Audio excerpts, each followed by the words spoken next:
Item Number SCP-548 Object Class Euclid Special Containment Procedures SCP-548 is to be kept at 24 degrees Celsius in a 50 cm by 50 cm terrarium.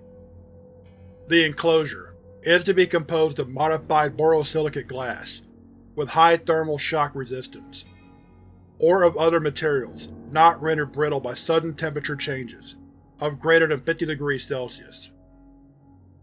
In the event that SCP-548 makes an active attempt to grind through the terrarium walls, the enclosure is to be flooded immediately with 500 ml liquid nitrogen, and the subject removed temporarily to a reinforced steel terrarium. Subject is to be fed mice, 1 every 4 days. SCP-548 should not be handled except as needed for testing. Handlers must be at least cursorily familiar with tarantula behavior, and wear heavily insulated gloves. Should subject display any aggressive behavior, cease handling promptly. If bitten, personnel should be treated immediately for hypothermia and frostbite. Active intrathoracic warming with heated fluids is indicated for severe bites. Description: SCP-548 is a female Cobalt Tarantula, Ceropegapus lividus, 7.3 cm long. Its venom undergoes a highly endothermic reaction on contact with living tissue. A single bite, injecting less than 0.5 ml venom, causes an average temperature drop of 38 degrees Celsius in the affected area. One bite is sufficient to cause localized frostbite in a human, and may even be lethal should the venom reach the central circulatory system. Victims smaller than SCP-548 are frequently frozen solid. SCP-548's feeding structures are normal for a spider of its species, except for the maxillae, which are extremely hard and serrated.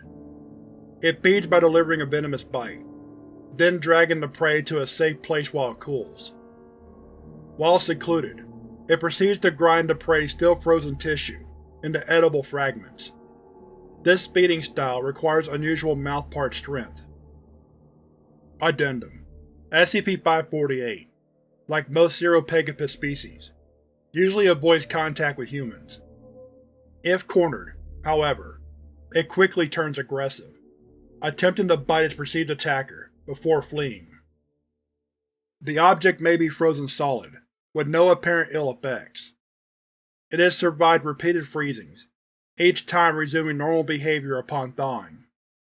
Further research is required to ascertain the mechanisms of this resistance, and to determine its suitability for long-term storage. Addendum 2. It is possible that the same anomalous effect that was historically responsible for SCP-2082 may now be affecting SCP-548. Research into this link is currently underway using SCP-2082 tissue samples preserved following Incident 2082 Prime. Proposals to resume the SCP-2082 cloning program for use of a live specimen have been denied.